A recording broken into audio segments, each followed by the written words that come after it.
Americans and Canadians often think that living in Europe has to be more expensive, but the reality is that most European countries are cheaper than living in the United States. You can move to these countries, get a second passport, lower your tax bill, and lower your cost of living without sacrificing lifestyle, and today I'm going to tell you where. Let's put up a map. This is from Dalmatian Mapper, and they figured out which countries have a higher cost of living than the United States in Europe. It's a pretty short list.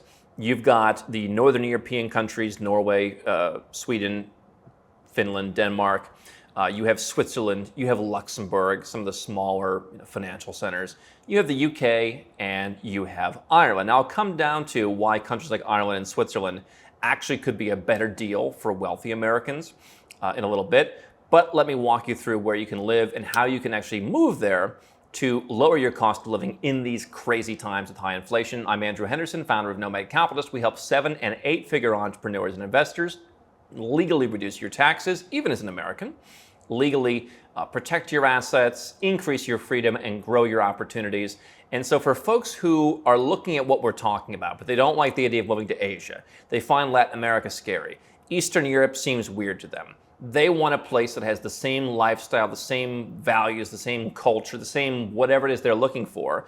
Europe can be a soft landing destination. Now, obviously, Europe is so different all across the continent. It's a whole continent. But you have countries like Ireland, for example, or Malta, or Cyprus, where they speak your language, the UK, of course. You have places that have better weather, especially if you're coming from Canada or from the northern US, that's important. You have places that maybe align with your values more closely. We've seen that big divide. People who are more on the right saying we want to be more in some of the Eastern European values. People who are concerned on the left about abortion rights in the U.S. are saying, hey, like, where can we go where there's more of this kind of personal freedom? So whatever you want, Europe may offer it to you. And so let's look at the actual numbers to live in some of these countries. In the United States, cost for a family of 4. Now, we agree these numbers may not always be exactly correct, but we're using them since they're all from the same guide. We're using them as just matter of differences rather than the exact numbers being correct. $3,522, that's the average cost of living for a family of 4 in the United States, according to this report. And so since the dollar and the euro are essentially at parity right now, we'll quote their number in dollars and we'll quote the numbers in Europe in euros. Portugal, very popular place for Americans and people from all around the world to be moving to. They have a popular golden visa program which allows you to have access to live in Portugal for as long as you like, with only the requirement of about a week a year, and you can work towards citizenship while doing that. They also have a self-sufficient program for folks who don't have the money to invest in the golden visa. So if you just have an income, you can go through the self-sufficient program and live there long enough and then just move your tax base to Portugal. 1972, 1,972 euros. So you're barely half the price of the United States on average if you are a family of 4. Obviously, these numbers are cheaper with the number, which I think doesn't really apply anymore. But the number, again, if we're just keeping these all even, of under 1,000 euros if you're single live in Portugal.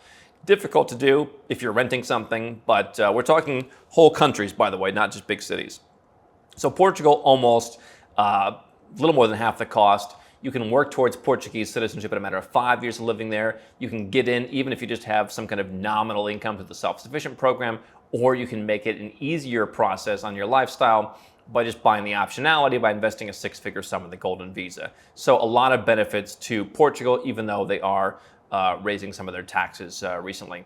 Croatia, one that people ask us about. I happen to think that Montenegro, which is not in the European Union next door, offers lower tax rates, more flexibility.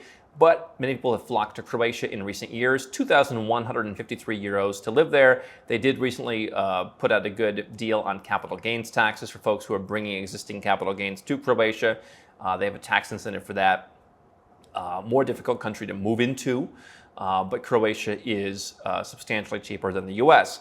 Let's look at Spain, a country that a lot of folks want to move to. We've talked about how Spain does not want to be tax competitive.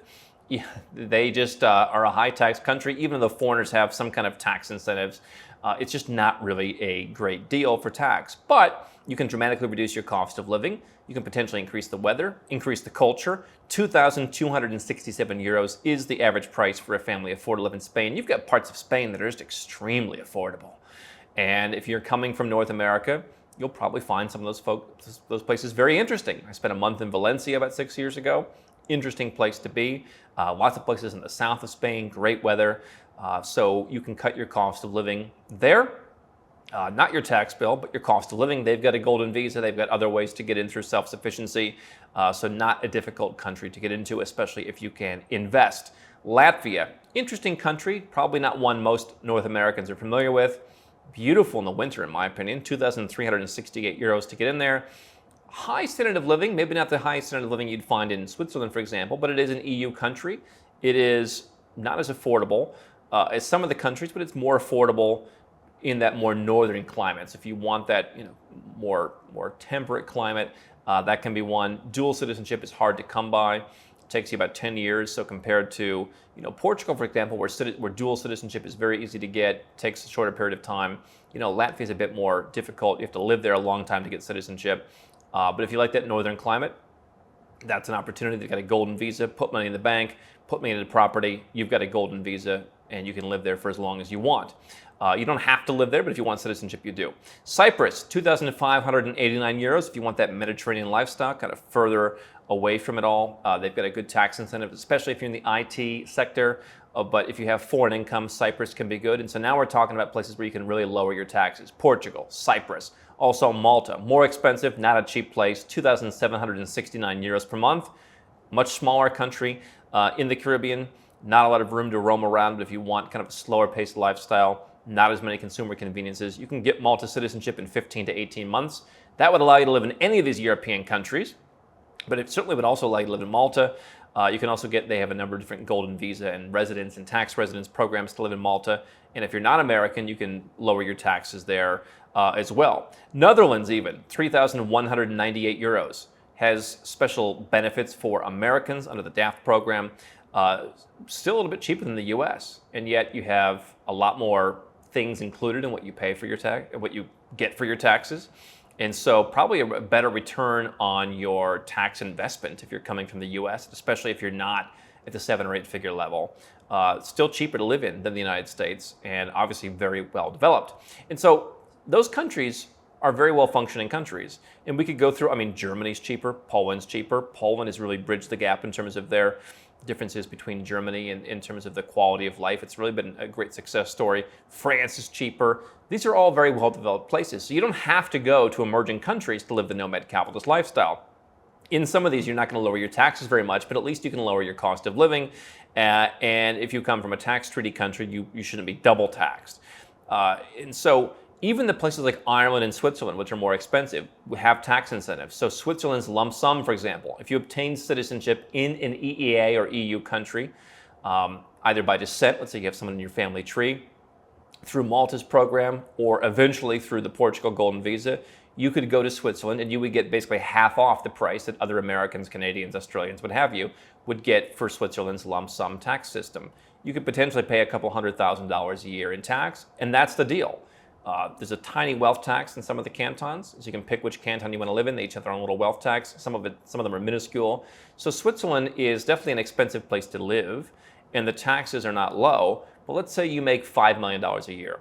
Could you afford to go out, get citizenship in a European country for you and your family? Let's say you have no other way to do it, so you get it in Malta in 18 months. Maybe it costs you $1 million. So you've paid essentially a 20% tax 1 year of income to get citizenship for your whole family, to be able, for the rest of your lives, live in any European country you want and travel anywhere in the world, even if you don't have your current country's citizenship. But on top of that, you could also then move to Switzerland and you'd save half the tax burden for as long as you were under that lump sum system. So if you make $5 million and you paid, let's say, $300,000 in tax, that's a 6% effective tax rate. Your cost of living versus the United States will go up, but again, you're going to get more for that. Things are efficient. Care is good. There's a lot of benefits to living in Switzerland. And so if you are a high earner, that could be overall a better deal than living in the United States and paying a lot of money. And so you could potentially say, I'm going to become a Maltese citizen, no longer be a US citizen, live anywhere I want in Europe, and then go and live in Switzerland and pay 6% tax effectively. That could be a very effective way to reduce your cost of living because you're not paying so much in tax that you get nothing in return for. Same thing in Ireland with its tax incentives for foreigners. You could reduce your taxes dramatically. Again, if you're an American, depends on what the income is. But even if you're an American and you have a business, you could find ways to dramatically reduce your tax burden by living in some of these European countries by simply moving your business. If you were to live in Switzerland, Ireland, Italy has a lump sum tax program. That's another country that's substantially cheaper than the United States to live in. In many of these places, you can be working towards a second citizenship if you don't already acquire it through Malta's program or through citizenship by descent through your family tree. But you are going to be controlling your tax expense, and you can put your business somewhere else in these programs. So the downside of, let's say, Portugal's program we've talked about before is you're less flexible in terms of where you can put your company. You go to Ireland, you go to Switzerland, you go to Italy, you're going to have the flexibility to put your company wherever you want. And whether you stay an American citizen or not, or whether you're any other country's citizen and you simply leave your country's tax net, you can reduce your company's tax to as little as zero and then pay some nominal amount of tax, let's say in Switzerland. So you pay Switzerland their couple $100,000, you put the company somewhere where it pays zero, you structure that properly, and now you've got a very low tax rate if you're a 7 or 8 figure earner. And so even the countries that are more expensive can be substantially less expensive with some basic tax planning, whether you're American, and even easier if you're not. So you can do both. You can move to Portugal, get your tax rate down to the single digits in many cases, cut your cost of living nearly in half, work your way towards a second passport. Or you can go and spend a little bit more, knowing that you're paying for that by reducing the taxes that you would pay in your home country. And that's what makes many places in Europe cheaper than the US.